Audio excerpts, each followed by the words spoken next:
guys, so now we are continuing on with standard H7 strand A, and we are going to be talking about Henry Grady and the International Cotton Exposition.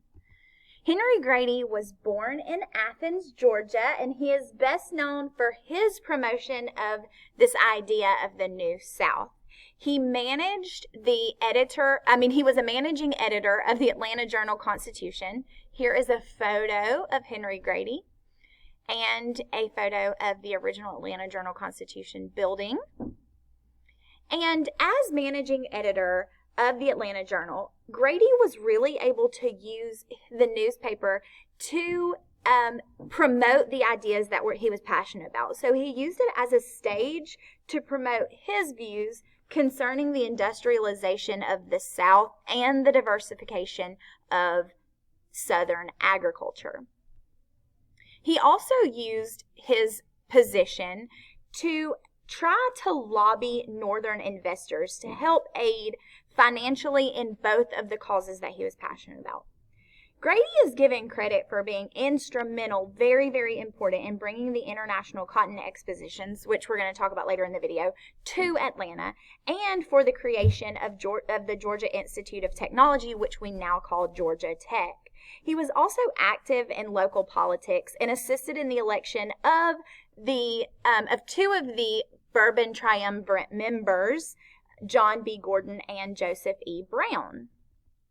Here is a photograph of the original Georgia Tech campus.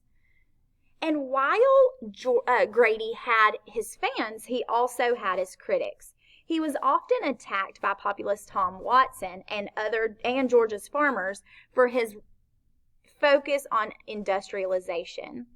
Elected officials of Georgia's other major cities, such as Athens, Augusta, and Macon, really criticized Grady because he was so biased for Atlanta. He was just really in favor of promoting Atlanta.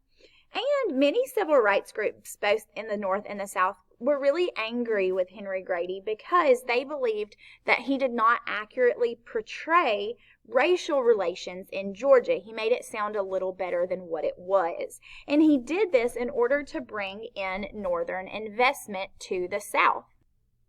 And even though Grady did have his critics, he was just still considered a dynamic writer and speaker, and he was considered one of the most important figures in the New South movement. He only lived to be 39 years old, and even though he had a really short life, he had several important accomplishments in his lifetime. Due to his achievements, Grady has been honored in several ways throughout the state. And some of those ways are the Grady, he has a whole county named after him, Grady County. There's Grady Hospital, and there's the University of Georgia's Grady School of Journalism. So there are a couple of statues of him. Here is a statue in Atlanta. Here is Grady High School in Atlanta and Grady Hotel that was open for 50 years in Atlanta. Grady, the Westin, that hotel has now become the Westin Plaza and is still located in Atlanta behind Centennial Olympic Park.